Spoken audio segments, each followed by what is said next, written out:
네, 안녕하세요. 중소투자자입니다. 이번 영상은 빅히트가 오늘 조금 급락을 했어요. 제가 이제 개인적으로 빅히트 종목을 좀 가지고 있었기 때문에 이게 왜 급락을 했는지랑 그리고 좀 앞으로 이 빅히트 엔터의 그 전망이 어떻게 될지에 대해서 좀 살펴보고 5G 종목이 좀 최근에는 흐름이 그래도 뭐 나쁘진 않았는데 이제 지수 대비해서는 좀 오늘이랑 어제 그렇게 좋지는 않았습니다. 그래서 이거 가지고 계신 분들은 조금 답답하실 수도 있을 것 같은데 그 경매 일정에 맞춰서 좀 언제 정도의 이제 상승이 나올지에 대해서도 조금 살펴보려고 해요.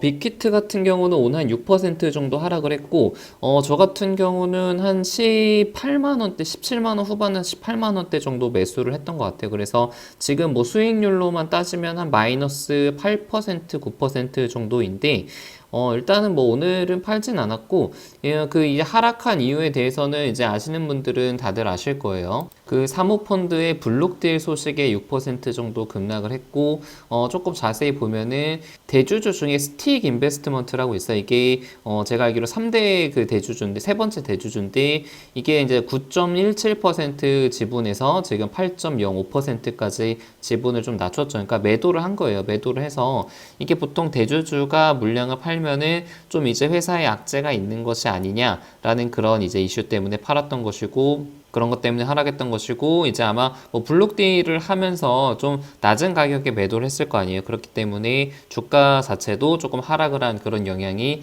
있는 것 같습니다. 그래서 이제 결론적으로 말하면은 오늘의 블록딜 때문에 하락은 이제 어떤 시장의 공포에 대한 그런 과민 반응이었다라고 생각을 하고, 뭐, 블록딜 자체가 제 개인적으로는 어떤 기업의 모멘텀이라든가 그런 데 영향을 주지 않을 거라고 생각을 하고, 특히 이게 뭐, 일대주주가 판 것도 아니고, 그냥 이제 인베스트먼트, 사모펀드에서 팔았기 때문에, 사실상 큰 영향이 없는데, 뭐, 최근에 주가가 좀 많이 하락을 하기도 했고, 이제 견디지 못한 그런 개인 투자자들이 조금 매도를, 과매도를 한 것 같습니다. 그래서 뭐, 하루나 이틀 정도는 추가적으로 하락은 할 수 있지만 결국에는 좀 반등을 할 가능성이 좀 높고 오히려 이제 내년에 만약에 실적이 계속 좋아진다면은 지금은 또 매수 기회라고 저는 개인적으로 보고 있습니다.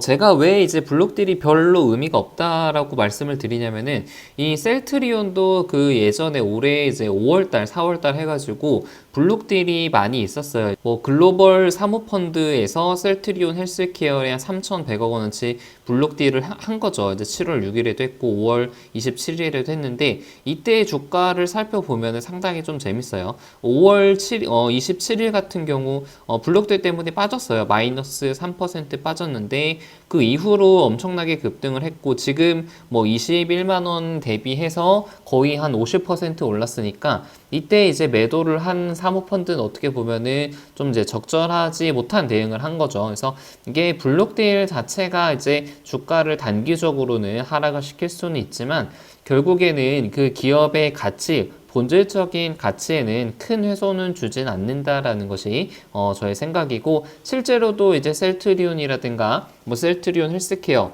뭐 이런 것들을 보면은 확인할 수 있죠. 블록들이 뭐 단기간에는 조금 하락을 시키지만 이날 블록들 때문에 조금 하락은 했지만 결국에는 거의 50% 이상 상승을 했죠. 그래서 뭐 저 같은 경우 빅히트를 뭐 많이 가지고 있지는 않습니다. 많이 비중이 많지는 않지만 오늘의 이제 하락은 뭐 단기적인 이제 하락이라고 생각을 하고 있고 어차피 시간이 지나면은 오를 거라고 그렇게 보고 있습니다.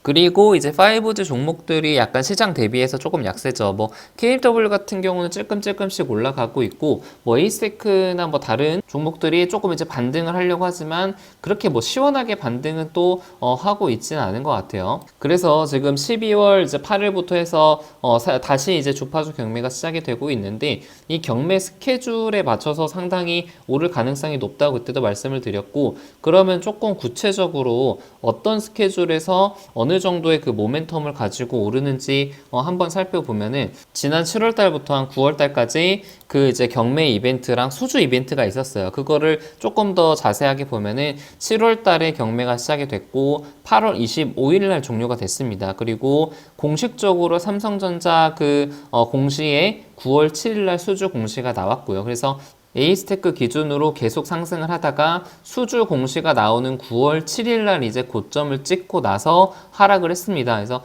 그 전까지는 계속해서 좀 오르는 영향이 있고, 특히 이제 경매가 시작하고 나서부터는 본격적으로 더 많이 상승을 했죠. 그래서 보시면 경매가 시작이 되고 보통 한 달에서 한 달 반 정도 이제 경매가 진행이 된 다음에 경매가 종료가 되고 나서 10일 이내에 수주 공시가 나온 것을 확인을 할 수가 있어요. 그래서 이 스케줄에 따르자면은 12월 초에 시작을 했잖아요. 그러면은 1월 달 중순 이전에 종료가 될 가능성이 높고, 그러면 1월 말에 수주 공시가 나올 가능성이 높으니까 이때까지는 조금 추가적으로 상승할 가능성이 높고, 구체적인 시기로 본다면은 한 1월 초반 정도에 조금 나오지 않겠느냐라는 것이 저의 생각입니다. 그래서 아직까지는 조금 지지부진한데 그래도 좀 기다리면 또 좋은 모습을 보일 수 있지 않을까라고 그렇게 보고 있습니다. 네, 그래서 오늘은 제가 가지고 있는 빅히트랑 그리고 5G에 대해서 간단하게 좀 살펴봤습니다. 이상입니다.